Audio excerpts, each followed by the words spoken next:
মনে রাখবেন যে আয়াতে শুকর খাওয়া হারাম, ওই একই আয়াতে মদ খাওয়া হারাম। দুই আয়াত না, কিন্তু আপনার বলে বুঝাইতে পারবো না।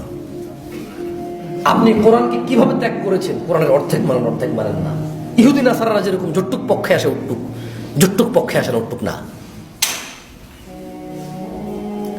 এদেশের মেয়েরা বোরখা পরে টাইট, অর্ধেক মানে, অর্ধেক মানে না। বোরখা হিজাব করতে হবে, পর্দা করতে হবে মেনে নিছে, কিন্তু যেভাবে পর্দা করতে হবে ওটা মানে নাই।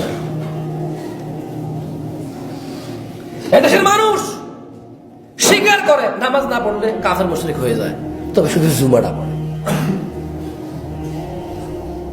স্বীকার করে যে নামাজ না পড়লে মানুষ কাফের মুশরিক হয়, কিন্তু যেভাবে 5 ওয়াক্ত পড়তে হবে ওটা পড়ে না। আপনি যদি বলেন হুজুর চোখ খারাপ কি করবো, ওয়াল্লাহি আপনি ভালো হন। আমি আজকে সমাজকে ভালো করতে আসি নাই, আমি আজকে জুমার খুতবা দিতে আর এই জন্য আসি না যে সমাজটা ভালো হয়ে যাবে। আমি আসছি আপনাকে, শুধু আপনি একজন মানুষ, ব্যাস, খালাস।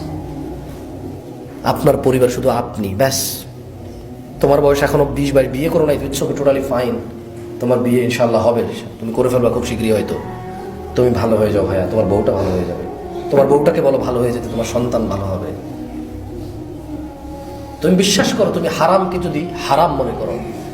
আরে একটা হাদিস আছে, কি বলি আপনাদেরকে, আস্তাগফিরুল্লাহ। এই যে দেখেন সময় হয়ে গেছে প্রায়।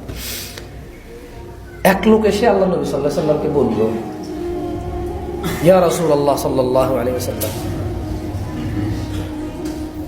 মানে সে বলতেছে যে আমি ইসলামে জান্নাতে যাওয়ার জন্য মিনিমাম কতটুকু কাজ করবো।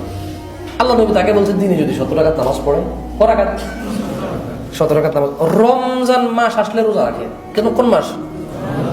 রোজা রাখে। এরপরে বললো যে হজের যদি তৌফিক থাকে, যাকাতের যদি তৌফিক থাকে, তৌফিকের উপরে ডিপেন্ড করে ওইটা, কেমন? তাহলে ওই দুটো তো তৌফিক অপশনাল হয়ে গেছে। কিন্তু নামাজটা দিনে 17 রাকাত মিনিমাম, আর রমজান হচ্ছে বছরের রমজান মাস যখন আসবে রোজা রাখবে তখন, কেমন? এর বেশি না। ও আহলালতুল হালাল, আর যদি হালালকে হালাল হিসেবে নেয়, ও হারামতুল হারাম, হারামকে হারাম হিসেবে নেয়। আল্লাহ নবী বললো যে তাহলে সে জান্নাতে যাবে। আপনি বোঝেন না, সে দিতে পড়বে না। না আমি না করিনি, উল্টা বুঝিয়ে না, হাদিস যেরকম আর কি বোঝাতে চাচ্ছি যে ইসলামে জান্নাতে যাওয়া কত সহজ।